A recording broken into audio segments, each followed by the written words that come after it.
We are now in Stockholm, the capital of Sweden.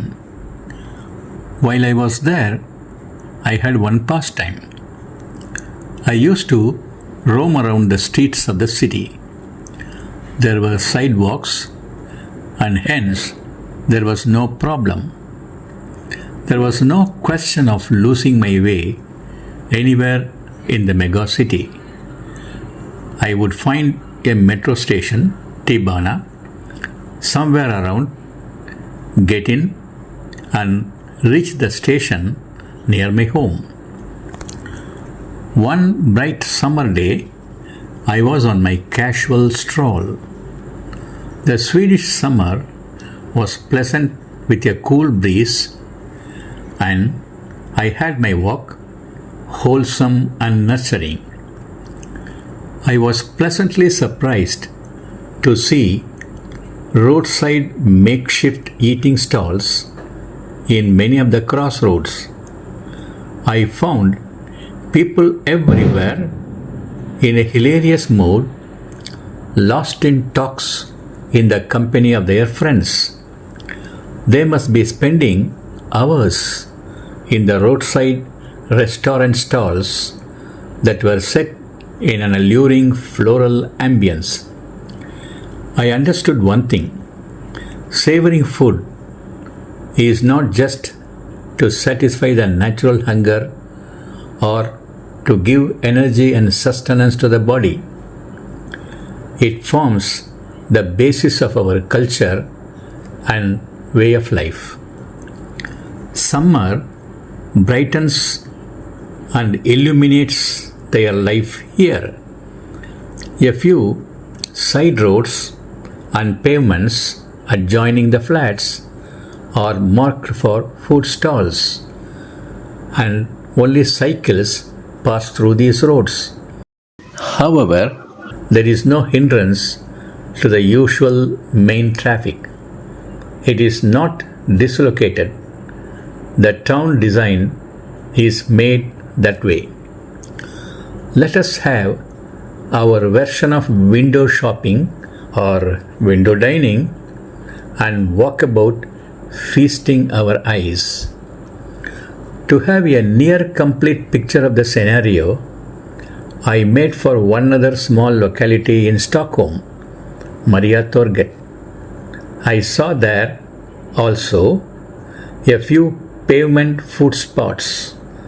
Small also can be beautiful. இப்போது நாம் Sweden தலைநகரம் Stockholm நகரத்தில் இருக்கிறோம். அந்த நகரத்தில் இருக்கும்போது எனக்கு ஒரு பழக்கம் உண்டு. குடும்பத்தினருடன் பல இடங்களுக்கு போனாலும் தனியாக நான் ஊரை சுற்றி வருவதுண்டு. அவ்வப்போது டீபானா, அதாவது மெட்ரோ ஏறி ஏதாவது ஒரு ஸ்டேஷனில் இறங்கி அந்த பகுதியை கால் போன பாக்கில் சுற்றி வருவதுண்டு. எங்கேயும் தான் நடைபாதை இருக்கிறது, ஒன்றும் பிரச்சனை இல்லை. சில மணி நேரங்களில் கால் போன போக்கிலே பல பெரும் சாலைகளை இடங்களை கடந்த பிறகு அங்கு அருகாமையில் உள்ள மெட்ரோ நிலையத்திற்கு சென்று ரயில் ஏறி என் இருப்பிடத்திற்கு வருவேன்.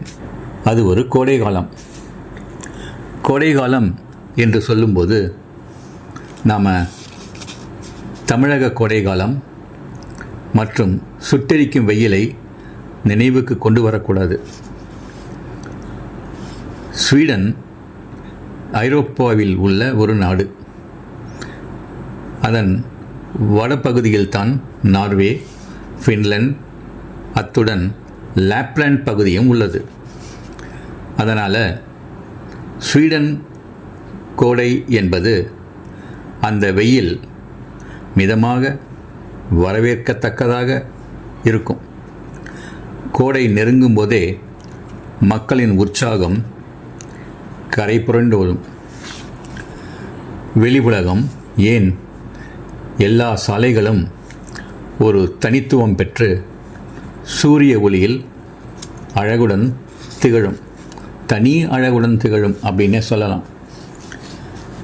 அந்த விதத்தில் நாம் இப்போது பார்க்க போவது சாலையோர உணவகங்கள். சாலையோர உணவகங்கள், ஏன் சாலைகளை ஆக்கிரமித்து கொண்டு உள்ள உணவகங்களும் நம் ஊரில் உண்டு. ஆனால் ஸ்டாக்ஹோம் நகரத்தில் இந்த சாலையோர மற்றும் சாலை உணவகங்கள் அந்த நாட்டின் நகர அமைப்பை அற்புதமாக அழகாக பிரதிபலிக்கும். ஒரு நாள் நகரத்தின் பிரதான மற்றும் சில சாலைகளை கடந்து சென்ற எனக்கு அங்கு இருந்த சாலை மற்றும் சாலை ஓர உணவகங்கள் என்னை வெகுவாக கவர்ந்தன. அதே சமயத்தில் ஒன்று புலனாகியது. உணவு உண்பதற்கு மட்டுமல்ல, உடல் ஆரோக்கியத்திற்கும் சக்திக்கும் மட்டுமல்ல. உணவை உண்பது, அதற்கான ஒரு சூழ்நிலையை அமைப்பது வாழ்க்கையின் ஒரு முக்கிய அங்கமாக அமைகிறது. இதில் நாம் முக்கியமாக பார்க்க வேண்டியது என்னன்னா, மிதிவண்டி தவிர வேறு வாகனங்கள் இந்த வழியாக செல்ல முடியாது. அது தற்காலிகமாகத்தான் சாலைகள் கோடைகால உணவகங்களினால் தற்காலிகமாக ஆக்கிரமிக்கப்பட்டிருக்கிறது. ஆனால் நகரத்தில் எந்த போக்குவரத்தும் பாதிக்கப்படலை. ஸ்டாக்ஹோம் நகரத்து நகர அமைப்பு, அதாவது டவுன் பிளானிங், அதற்கு உறுதுணையாக இருக்கிறது.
சில உணவகங்களில் பெரிய தொலைக்காட்சி பெட்டி உண்டு. நான் அந்த சமயத்தில் அங்கே இருந்தபோது ஏதோ சாக்கர் வேர்ல்டு கப் நடந்துக்கிட்டு இருக்கு போல இருக்குது. சிலர் விளையாட்டை பார்த்து ரசிச்சுக்கிட்டு உணவை அருந்தி கொண்டிருந்தாங்க.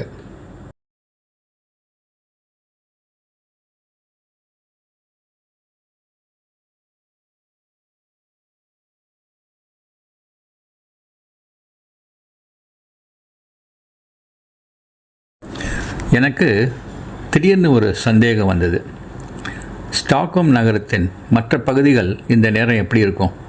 அங்கேயும் இந்த சாலையோர உணவகங்கள் இருக்குமா? சரி அப்படின்னு சொல்லிட்டு மறுநாள் மெட்ரோ ஏறி மரியோ அப்படிங்கிற ஒரு சிறிய ஊர் பக்கத்துக்கு சென்றேன்.